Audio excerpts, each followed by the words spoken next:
From all indications, there were multiple shooters who fired dozens of shots, perhaps more than 50. Remarkably, all of those bullets missed a baby who was sitting in the car that was targeted. Investigators remained at the scene well after nightfall at this corner littered with shell casings, where somehow a baby in this bullet-riddled car emerged unscathed. What's the purpose of shooting at a car when you know there's a child in the car? That doesn't make any sense. Yeah, it could be a lot of other people who's lost their life here today. Kirk Bell is the godfather of 26-year-old Gabryel Ayres, who relatives identify as the woman who was shot and killed in her white Chevy sedan around 1:30 p.m. at 79th and May Street, her car then crashing into a van. This here is unbelievable. This young lady was a beautiful young lady with a beautiful child, and life just cut short. For what? Ayres' boyfriend in the car also shot multiple times, but her 13-month-old baby daughter, who was sitting in the back, escaped unhurt. It's a miracle that baby was not shot. It's a miracle. St. Sabina Church is around the block from where the gunfire erupted, and the church's food pantry is on that corner. People inside hiding in a back room, and after the gunfire, emerged to help the victims. So they saw, the young man and the woman shot up in the car as they were trying to get the baby out. But they gave the baby immediately to the police, and the policewoman took it in her car and was holding it. They need to clean this city up.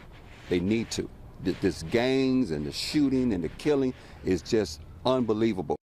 Gabryel Ayres' mother tells me her daughter worked as a hairstylist and was training to be a letter carrier. Police have not offered a motive for the shooting.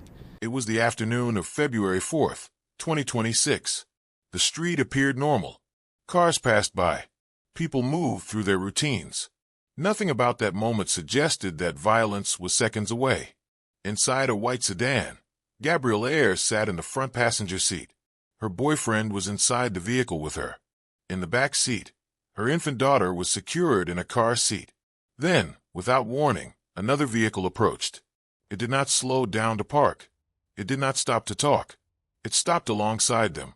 Multiple shooters emerged and opened fire directly into the car. The sound of gunfire echoed through the street. Bullets tore through glass, metal, and seats. The shooters did not fire once or twice. They fired repeatedly, unleashing a sustained barrage into the vehicle. Investigators would later recover dozens of shell casings scattered across the ground, confirming the attack was deliberate and coordinated. The car was struck over and over again. Windows shattered instantly. Metal panels were punctured. The force of the gunfire sent fragments of glass and debris throughout the interior.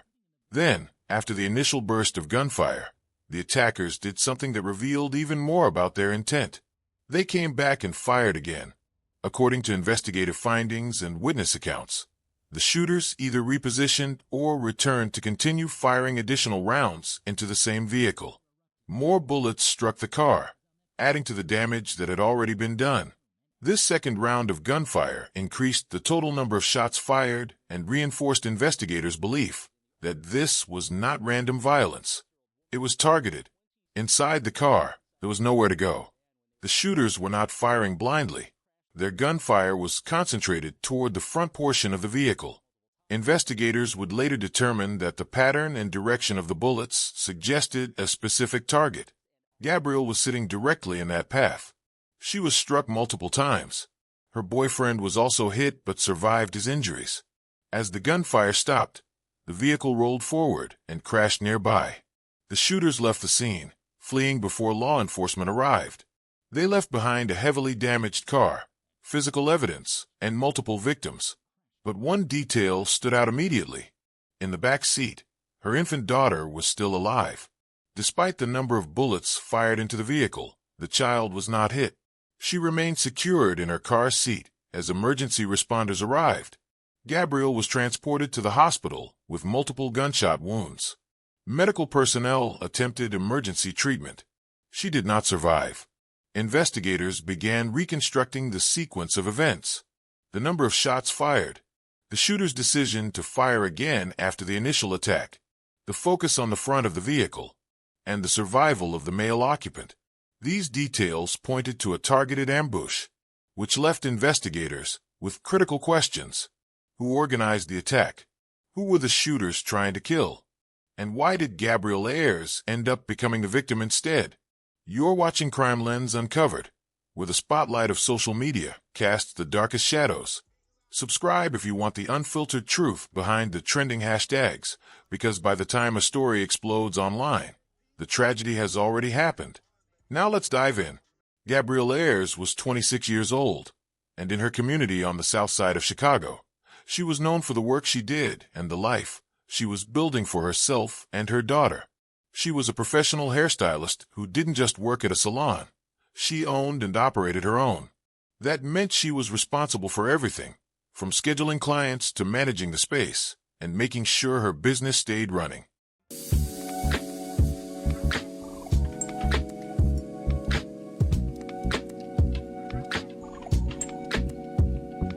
People knew her through her work, and she had regular clients who trusted her and returned consistently. Being a hairstylist wasn't just something she did occasionally. It was her profession and her source of income. It was also how many people came to know her name.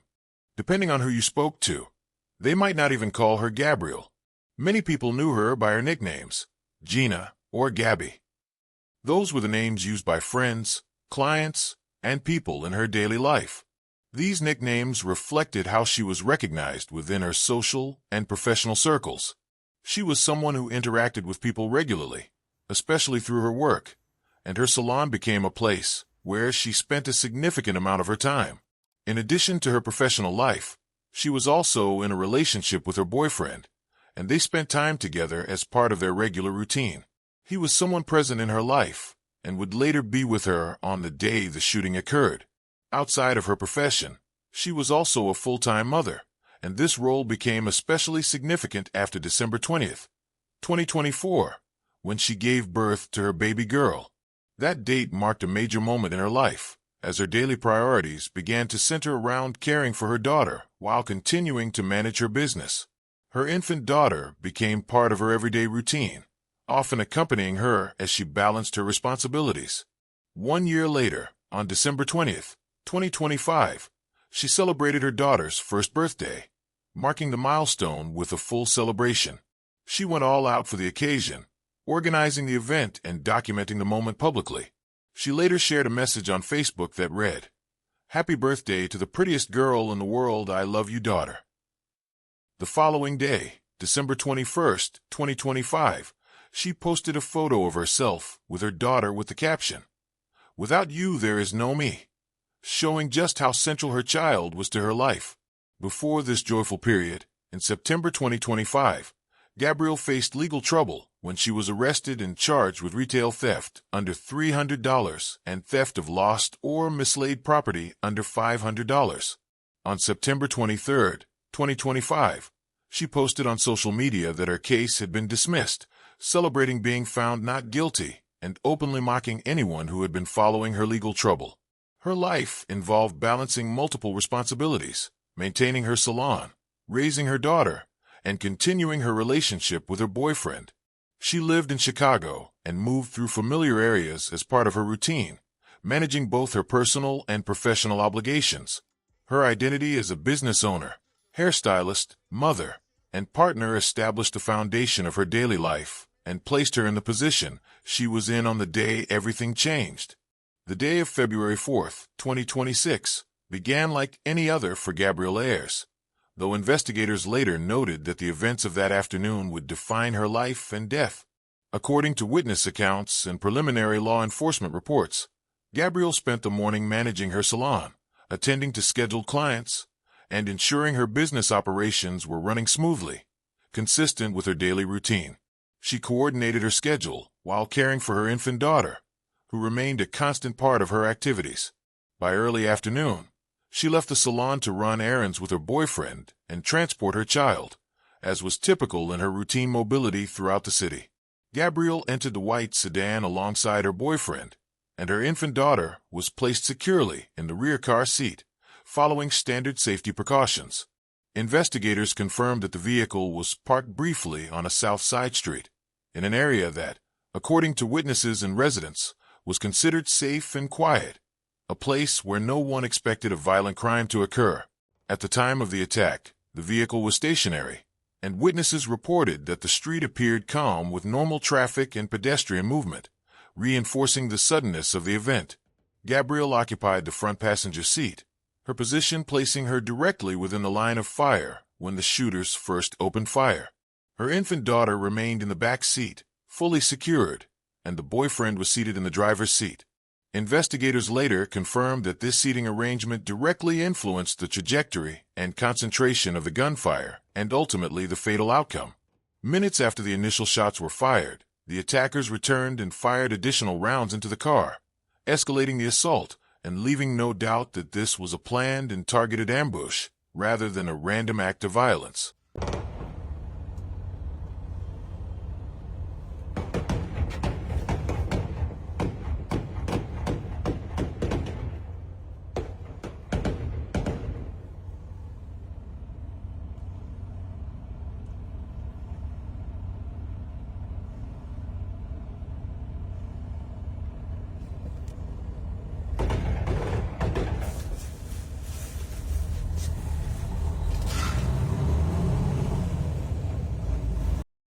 After the shooting ended, witnesses called 911, reporting a vehicle struck by multiple bullets on Chicago's South Side. First responders arrived within minutes and found a white Chevrolet sedan with Gabryel Ayres in the front passenger seat. She had sustained multiple gunshot wounds and was unresponsive. Her boyfriend, in the driver's seat, had also been shot but remained conscious and able to provide paramedics with basic information. The infant in the back seat was unharmed and immediately removed from the vehicle for safety. Paramedics supplied trauma protocols, controlling bleeding, securing intravenous access, and preparing victims for rapid hospital transport. The vehicle was heavily damaged, with shattered windows, punctured doors, and deformed panels, complicating the extraction process. At the hospital, Gabryel Ayres was moved to the trauma unit for surgical intervention, but her injuries proved fatal, and she was pronounced dead shortly after arrival. After the shooting, law enforcement secured the scene and began a detailed investigation.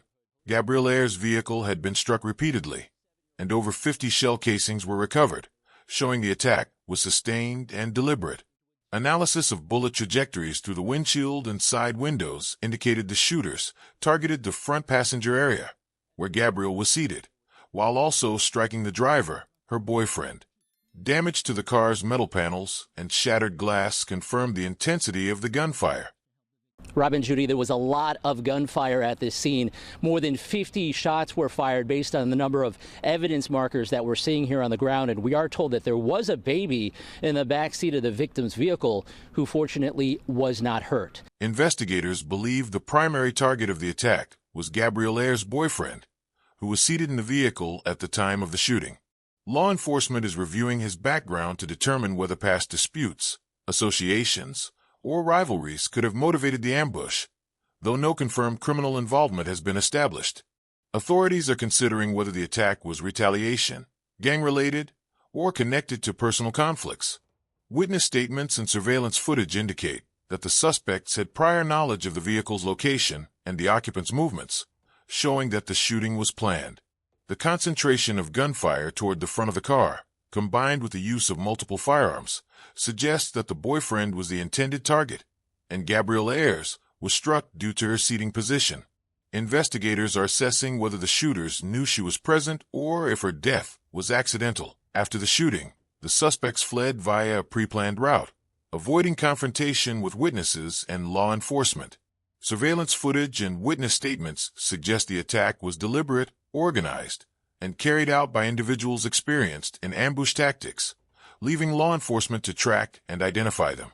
The death of Gabryel Ayres has had significant implications for her family, the local community, and the ongoing police investigation.